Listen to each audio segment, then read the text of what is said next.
deixa eu te fazer uma pergunta antes de mais nada. Se Deus te tirasse aquilo que você mais valoriza e se seguir Jesus não lhe trouxesse benefício algum, só a sua presença, isso lhe bastaria? Seria o suficiente para você? Se não houvesse milagre, resposta rápida de oração, porta aberta, só a presença dele, só a presença dele, isso lhe seria o suficiente? Porque existe uma diferença entre seguir Jesus pelo que ele faz e amá-lo pelo que ele é, por quem ele é. É sobre isso que nós vamos falar nesse vídeo. Hoje eu quero te ensinar sobre um tipo de relacionamento que não precisa de palco, que não busca o reconhecimento das pessoas. Na verdade, ele é nutrido no secreto. Um relacionamento mais íntimo com Jesus, uma vida de intimidade. Uma mulher entendeu isso.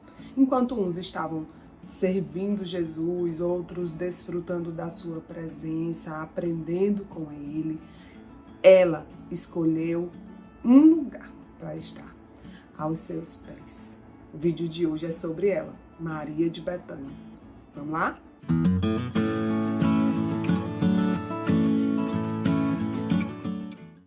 Próximo de Jerusalém, Betânia é um povoado mencionado nos evangelhos como um lugar que Jesus gostava de ir e para onde ele se dirigia constantemente, pois ele nutria ali alguns relacionamentos de amizade. A comunidade é mencionada 2 vezes por Mateus e Lucas e 4 vezes por Marcos e João. Ali, Jesus descansou, Jesus desfrutou. Ali também Jesus chorou. Em Betânia, Jesus fez amigos, entre os quais os irmãos Lázaro, Marta e Maria. Lázaro viveu uma grande experiência com Jesus. Ele foi um próprio milagre. Em João 11, há o registro da morte e da ressurreição de Lázaro. Foi por esse amigo que Jesus chorou.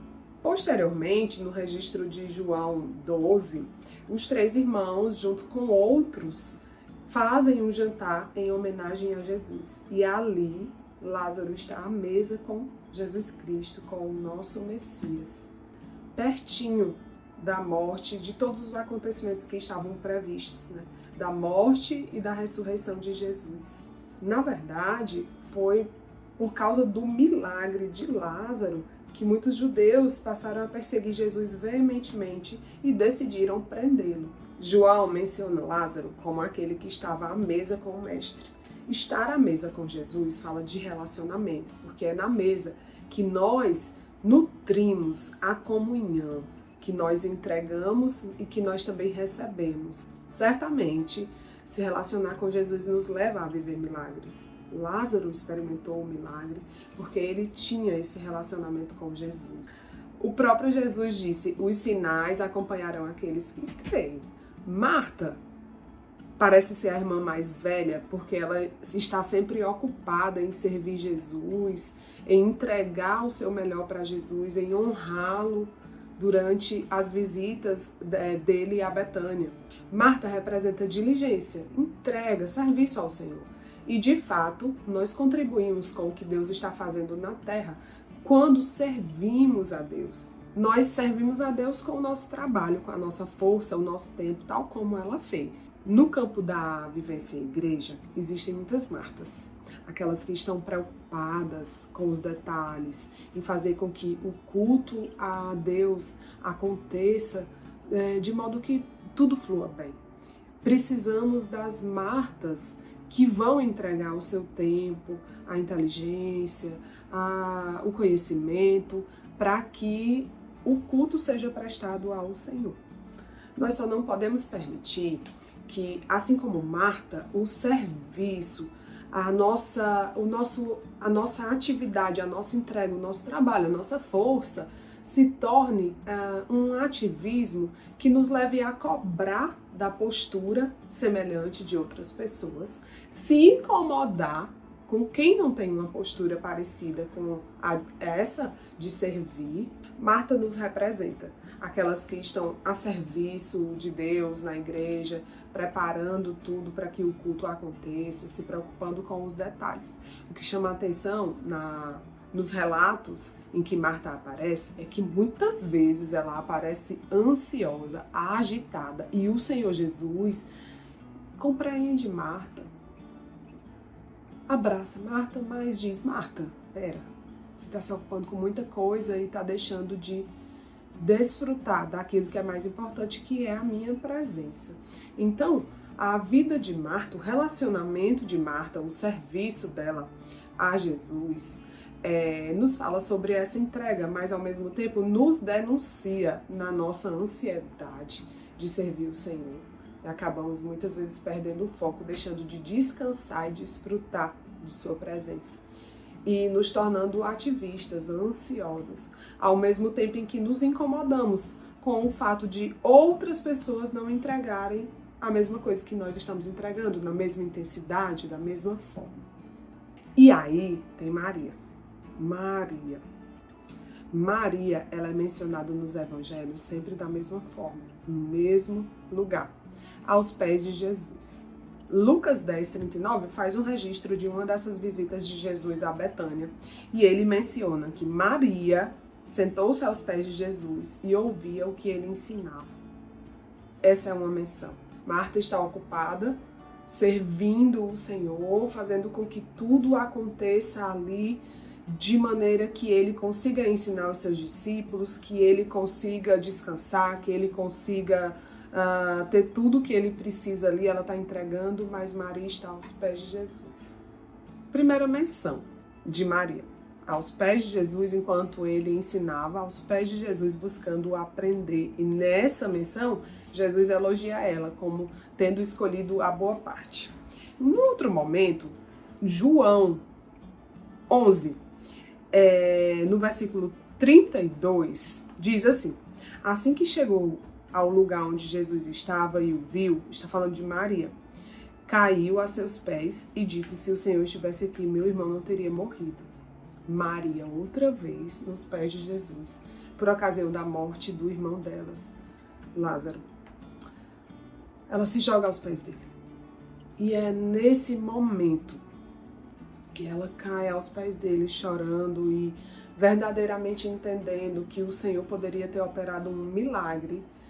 E é nesse momento que Jesus chora, como está escrito no versículo 35 do mesmo capítulo.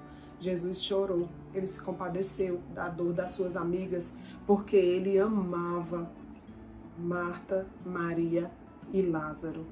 A outra menção de Maria aos pés de Jesus está no capítulo seguinte, João 12. E esse textinho eu vou ler um pouquinho mais para a gente entender e conseguir refletir sobre o significado de estar aos pés de Jesus. Diz assim: 6 dias antes de começar a Páscoa, Jesus chegou a Betânia, onde morava Lázaro, o homem que ele havia ressuscitado dos mortos. Prepararam um jantar em homenagem a Jesus. Marta servia e Lázaro estava à mesa com ele. Então Maria pegou um frasco de perfume caro, feito de essência de óleo aromático, ungiu com ele os pés de Jesus e os enxugou com os cabelos. A casa se encheu com a fragrância do perfume. Maria, na terceira menção, é uma adoradora extravagante. Uma mulher que apresenta gratidão a Jesus por quem ele é, também pelo que ele fez. Em síntese, na primeira menção, Maria está aos pés de Jesus para aprender dele. Na segunda menção, Maria está aos pés de Jesus num momento de dor profunda, de crise, vivenciando o luto. Na terceira menção, Maria está adorando Jesus e agradecendo a ele. 3 posturas na mesma postura, curvada aos seus pés. Estar aos pés de Jesus significa humildade, rendição, entrega, dependência, reverência, adoração. Essa é uma atitude que fala muito sobre o coração dela. Muitas vezes, no nosso coração, nós alimentamos e nutrimos ídolos. O que são ídolos? Ídolo é qualquer coisa ou pessoa que ocupa a centralidade da nossa vida. Na hierarquia de prioridades, está no topo. Esse topo, esse lugar central é de Deus, unicamente de Deus. E quando qualquer coisa ou pessoa é mais importante, ganha mais o nosso tempo de qualidade do que Deus, então esse é nosso ídolo. Por outro lado, se render a Jesus e se jogar nos pés dele, fala então do contrário, de nós reconhecermos quem ele é na nossa vida, de reconhecermos que nós realmente precisamos dele.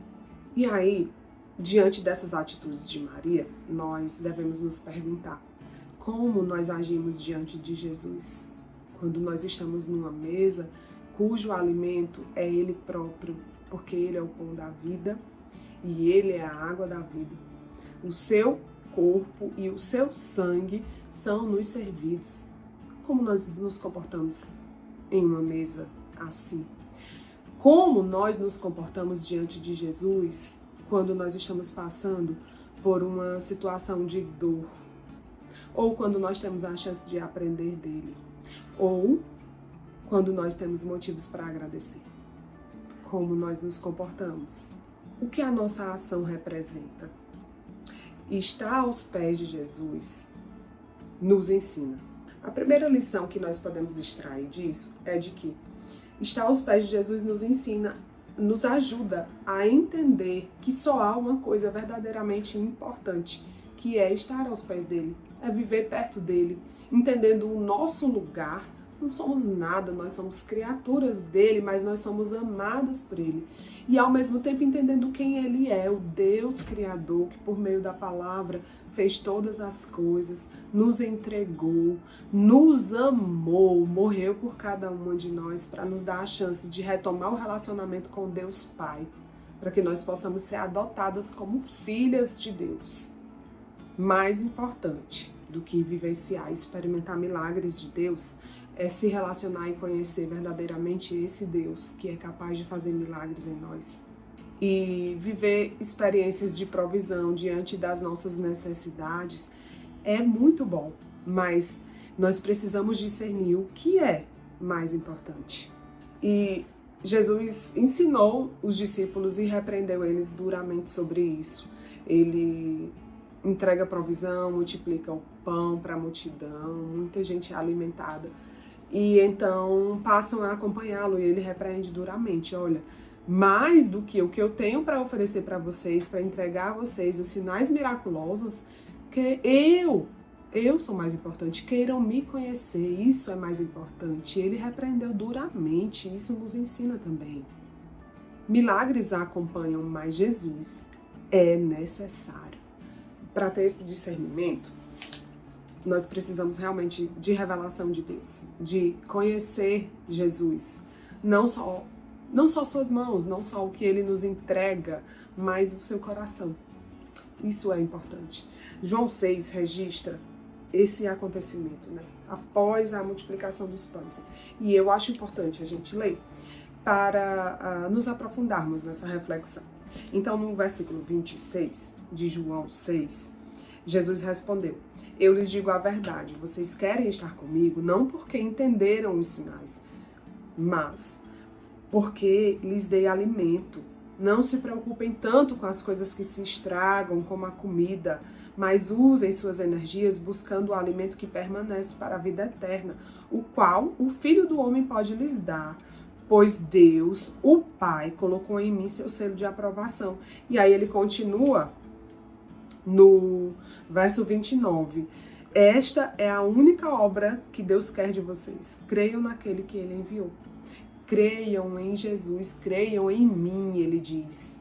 O pão, a provisão, um pão, representada no pão, na nossa comida, no nosso alimento, é importante, é vital, é, mas isso perece, se acaba. Aí ele diz que ele é o pão da vida, ele é o alimento para a vida eterna. Nós precisamos desse alimento, nós precisamos de Jesus, porque ele promete que quem se alimenta dele viverá, mesmo depois de morrer, porque há um tempo eterno, para além da nossa vida. E aí, nesse contexto, a galera acha a pregação dele dura demais e vaza. E aí ele olha para os 12, os discípulos mais próximos dele, os 12 que se tornariam os apóstolos, e fala assim: e aí, vocês também vão? E Pedro, que já teve a revelação de Jesus como seu Salvador, lá no episódio do mar, que ele anda sobre as águas e afunda e Jesus salva ele. Pedro, que já tinha essa revelação do Salvador, ele responde: Senhor, para quem iremos? O Senhor tem as palavras da vida eterna. 69. Nós cremos e sabemos que o Senhor é o Santo de Deus. A nossa postura, então, diante de Jesus, vai ser definida pela maneira como nós o vemos, como aquele que nos entrega aquilo que nós precisamos, a resposta da oração que nós queremos, o milagre pelo qual o buscamos, ou como aquele que é o enviado de Deus que nos salva de nós mesmos. Outra coisa que a gente pode aprender sobre estar aos pés de Jesus é sobre preocupar-se mais com o que ele pensa ao nosso respeito do que com o que as pessoas vão pensar. Se importar mais com Deus, temer mais a Deus e temer menos às pessoas. E Maria foi duramente criticada pelas pessoas que estavam participando daquele jantar quando ela entrou para adorá-lo. Ela foi criticada pelo anfitrião. Lucas 7,39 registra, Lucas 7 registra o mesmo episódio, mas no verso 39 tem alguns acréscimos e ele diz assim: quando o fariseu que havia convidado Jesus viu ela, se jogando e chorando aos pés dele, secando os pés com seus cabelos, molhando com as lágrimas, ele disse consigo: se este homem fosse profeta, saberia que tipo de mulher está tocando nele. Ela é uma pecadora. E aí, Jesus repreende Simão, esse fariseu, e diz: olha, eu tenho algo a lhe dizer. Aí ele: tá, diga, mestre. E aí Jesus conta uma história sobre alguém que emprestou dinheiro a duas pessoas, alguém que tinha uma dívida maior e perdoou a dívida de ambos. Alguém com uma dívida maior e alguém com uma dívida menor. E aí Jesus pergunta assim: quem ama mais? Essa pessoa que perdoou a sua dívida. Aí Simão responde claramente: aquele que tinha uma dívida maior. E aí Jesus fala assim: você está certo. 44 ele diz o seguinte: então voltou-se para a mulher e disse a Simão: veja esta mulher ajoelhada aqui. Quando entrei em sua casa, você não ofereceu água para eu lavar os pés, mas ela os lavou com suas lágrimas e os secou com seus cabelos. Você não me cumprimentou com um beijo, mas desde a hora que eu entrei, ela não parou de beijar meus pés. Você não me ofereceu óleo para ungir minha cabeça, mas ela ungiu meus pés com um perfume raro. Eu lhe digo, os pecados dela, que são muitos, foram perdoados, e por isso ela demonstrou muito amor por mim. Mas a pessoa a quem pouco foi perdoado demonstra pouco amor. Aí Jesus olha para ela e diz: seus pecados estão perdoados. Essa mulher também foi criticada pelos discípulos. Na descrição de João 12, há um relato de que esse perfume era raro, caríssimo, e os discípulos ficam se olhando: o que ela está fazendo? Ela está desperdiçando algo tão caro. E eles achavam que aquele perfume poderia ser empregado em algo mais útil, como na piedade, na ajuda aos pobres. E Jesus diz assim: olha, eu preciso ler. Jesus diz assim, João 12:7. Deixe em paz. Ela fez isso como preparação para meu sepultamento. Vocês sempre terão os pobres em seus meios, mas nem sempre terão a mim. Sabe, querida irmã, não importa o que pensarão ou falarão da sua postura de adoração diante de Jesus, da sua postura de entregar a centralidade de sua vida a Jesus e se importar muito mais com ele do que com que as pessoas. Não importa. Importa o que Jesus pensa a seu respeito. Importa como Deus te vê. Ao derramar um perfume caro e raro ali, ela materializou a adoração dela. Ela demonstrou para todo mundo quem era Jesus para ela. E ela foi valorizada por isso. Ele disse que por causa da atitude dela, aquela atitude de adoração intensa, generosa, seria reconhecida e marcada na história e na memória. E de fato foi. Às vezes nós entregamos uma adoração tão extravagante ao Senhor que o perfume da nossa adoração enche a casa. as outras pessoas vão sentir. Alguns vão gostar e apreciar e outros vão se incomodar. Mas e aí? Qual é a nossa postura? É apreciar as pessoas? Neném chorando.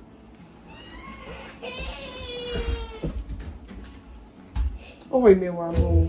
Por fim, estar aos pés de Jesus nos ensina que é uma atitude de reconhecimento de quem ele é e a compreensão de que ele merece a entrega do melhor. A atitude de estar aos pés de Jesus nessa adoração de João 12 nos ensina que é um reconhecimento de quem ele é e do que ele merece.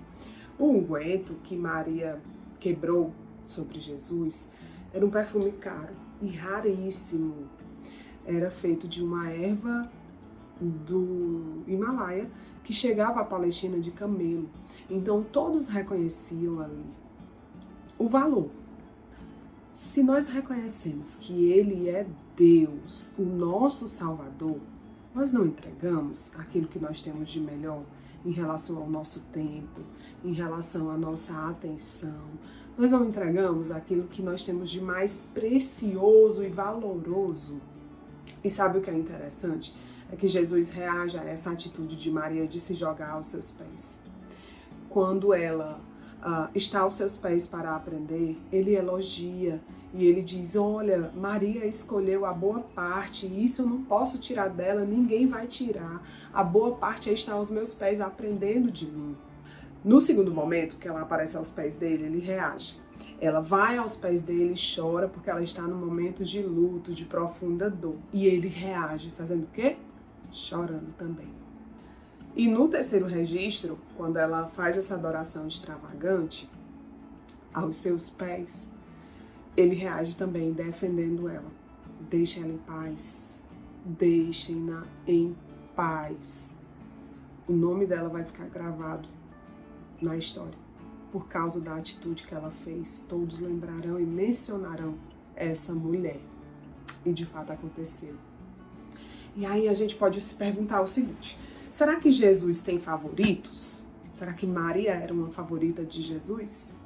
Diante daqueles amigos daquele grupo de Betânia? Certamente, Deus não tem favoritos, mas existem relacionamentos e relacionamentos com Deus.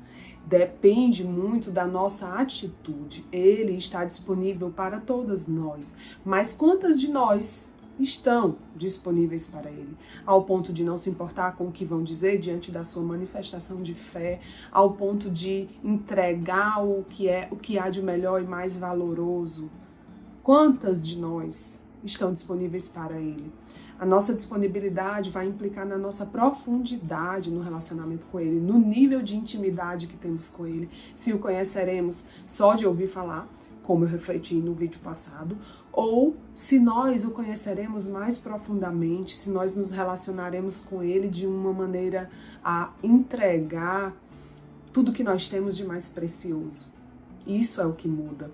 Esse relato de João 12 fala sobre muitos relacionamentos, mas uma intimidade com Jesus. E nós podemos nos relacionar com Jesus de maneiras diferentes, em níveis diferentes, a depender da fase da vida que nós estamos. Às vezes nós estamos como Lázaro, desfrutando de sua presença, à mesa com ele, desfrutando de sua amizade, ou num outro momento, vivenciando o milagre, a assistência de Jesus, vendo a ressurreição de algo que estava morto.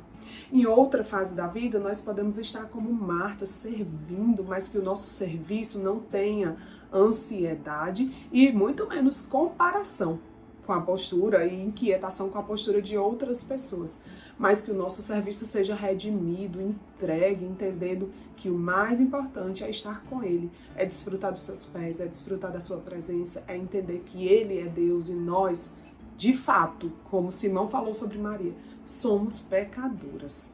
Ele nos conhece, mas nós entregarmos a ele quem nós somos, de maneira sincera, honesta, é o que é capaz de nos mudar e nos impactar pelo poder do seu Espírito Santo. É importante ressaltar que não é que Lázaro e Marta não tivessem um relacionamento íntimo com Jesus, Mas chama a atenção o comportamento de Maria de estar aos pés de Jesus, e isso fala sobre não conseguir ficar de pé diante dele. Não conseguir. E aí nós podemos nos perguntar como se constrói intimidade com Jesus. E nós temos algumas lições, alguns aprendizados com a vida de Maria. Primeiro aprenda de Jesus. Aprenda sobre Jesus, aprenda com Jesus. Maria estava aos seus pés aprendendo e ele valorizou isso. Segundo, atenda o seu chamado. Quando o irmão delas morreu, Marta foi ao encontro de Jesus, Maria ficou. Jesus mandou chamar Maria. E ela, então, foi. E ali ela chorou, ela foi consolada por ele e o milagre aconteceu. Atenda ao seu chamado. Jesus nos chama para um nível de intimidade maior. Jesus nos espera. Deus quer revelar coisas mais profundas a nós, mas depende da nossa atitude. Escute o Senhor te chamando.